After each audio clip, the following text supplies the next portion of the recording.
Nesse vídeo vamos falar sobre os capítulos 3 a 5 de Lamentações e assim terminar esse livro curto, mas impactante e muito forte para pessoas, e acho que todos nós em alguma época de nossas vidas passamos por algumas coisas terríveis e difíceis e a gente quase não consegue levantar a cabeça, quase não consegue falar. E aqui você vendo essas palavras, você sente, você identifica com a dor, mas como o povo judeu, jamais, nenhum outro povo teve uma história como a deles, conservado e constantes tragédias, é uma coisa impressionante. Então, por isso que eu falo que as bênçãos têm que ser muito grandes para compensar tantas tristezas e tanta dor, tanta destruição. E a nossa pergunta no último vídeo foi o que pode nos trazer esperança no meio de uma situação desastrosa que tende a nos levar à depressão? O capítulo 3 fala muito sobre a situação terrível de Jeremias, né, sentindo, e na verdade não é só de Jeremias, ele está falando em nome de todos os judeus, né, e o que está acontecendo naquela época. Aí, no versículo 21, tornam a trazer isso à mente, portanto, tenha esperança. Então é a resposta da nossa pergunta. O que é que traz esperança? A benignidade do Senhor jamais acaba. Olha, presta atenção aqui, já indiquei outros sobre Salmos. Recede, leia esse livro, medita nesse livro. Num livro tão terrível como Lamentações, ele fala do recede de Deus. O que pode me trazer esperança? Talvez zero, talvez nada visível. Nada. No capítulo 2 ele falou que os amigos de Israel todos zombavam dele. E isso aconteceu muitas vezes durante a história. Antes o pessoal convivia com eles, quando começava a ter antissemitismo, todo mundo virava a cara, na época do Holocausto, exigiam eles usar aquela estrela de Davi, jogava eles para os cantos e ninguém defendia eles. E todo mundo que era amigo deles antes não falava nada. Então assim, tem os inimigos e tem os antigos amigos, tudo, zero, nada. E ora para Deus e Deus também não responde. Então assim, o que pode me trazer esperança? Uma coisa só, o recede de Deus. A misericórdia duradoura do Senhor jamais acaba. As suas misericórdias não têm fim. Renovam-se a cada manhã, grande é a tua fidelidade. A minha porção é o Senhor, diz a minha alma, portanto esperarei nele. Bom é o Senhor para os que esperam por ele, para a alma que o busca. Bom é ter esperança e aguardar em silêncio a salvação do Senhor. Bom é para o homem suportar o jugo na sua mocidade. Eu uso muito esse versículo em palestras para homens e para rapazes que querem se tornar homens. Um homem de verdade, ele precisa carregar o jugo na mocidade. Sabe, essa geração que não sofre nada, que só faz o querer deles, não vira homem, não. Homem é aquele que faz... eu falo assim, homem é a soma de horas que faz coisas que não gosta. Essa é a minha equação. Você quer saber quem é o homem? Quantas horas na vida dele ele fez coisas que ele não gosta? Coisas que ele não queria fazer. Ele negou a sua vontade em função de ajudar outra pessoa, de ficar no emprego, de trabalhar, de suar, de passar apuro. Bom é para o homem suportar o jugo na sua mocidade. Eu suportei muita coisa na minha mocidade, foi muito bom. Você quer criar filhos, homens que vão ser para Deus? Faz eles suportar o jugo na mocidade. Porque aí, quando eles ficarem mais velhos, eles vão te agradecer. Muito forte essa frasezinha aqui. Que se assente ele sozinho e fique calado, quando Deus o pôs sobre ele.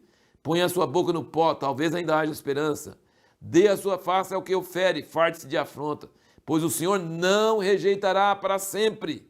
Se você ficar humilde, se você ficar perseguido e parece que ninguém está te ajudando e ninguém tem dó de você, fica firme, porque a misericórdia do Senhor nunca acaba, se renova cada manhã. O recede de Deus faz parte da natureza dele.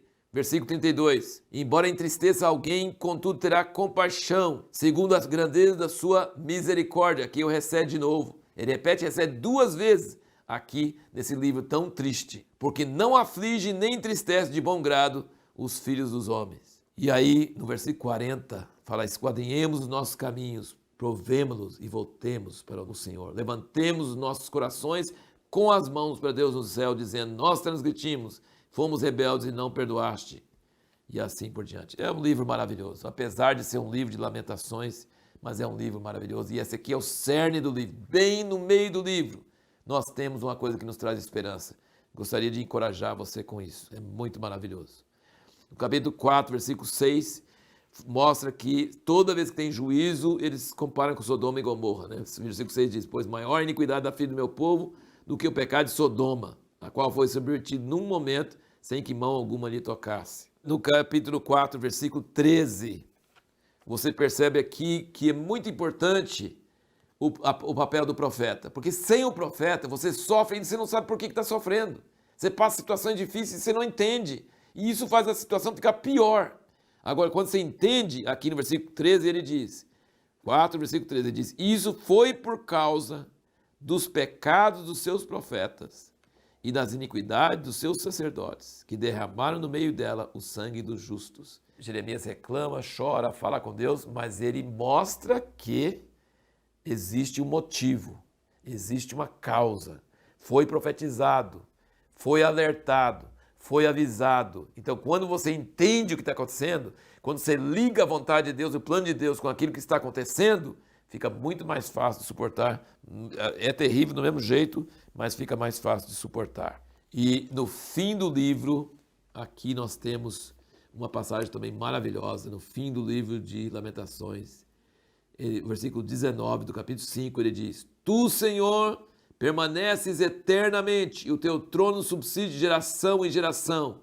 Então, enquanto nós estamos assim, nós temos que sempre lembrar que Deus não saiu do trono, que Ele ainda está no trono, e que a sua natureza é misericórdia duradoura, permanente. Ele não vai conservar a ira para sempre. Uma hora vai mudar, alguma coisa vai mudar, porque Deus está no seu trono e Ele tem misericórdia, Ele não vai ter ira para sempre, não. Versículo 20, por que te esquecerias de nós para sempre? Por que nos desampararias por tanto tempo? Converte-nos a ti, Senhor. Que esse converte-nos a ti é te chuvar, arrepender, virar. Vira-nos para ti, Senhor, e seremos virados. Converte-nos a ti e seremos convertidos. Renova os nossos dias como dantes. Glória a Deus por este livro maravilhoso, tremendo. E agora no próximo vídeo nós vamos entrar no livro de Ezequiel.